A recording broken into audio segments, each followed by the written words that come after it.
Le feu a fait son œuvre. La bibliothèque de 1734 est partie en fumée. Classée aux monuments historiques, elle abritait objets de culte et une partie des archives paroissiales. Il y avait dans cette salle, par exemple, toutes les archives de la comptabilité de la paroisse depuis 1804, depuis le Concordat de Napoléon. Tout ce qui est le plus ancien était déjà sorti de la sacristie et de ce point de vue-là, les Bordelais ont évité de perdre une partie de leur mémoire.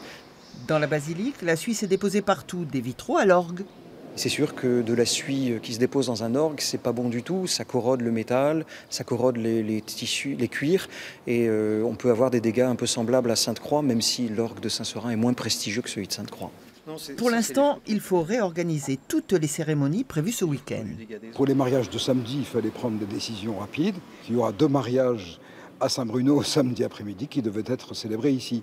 Le concert de ce soir des chantres de Saint-Hilaire, il est déplacé aussi à Saint-Bruno. On a décidé hier soir de célébrer la messe de 11 h dimanche dehors, sur la place, en espérant que la météo sera favorable.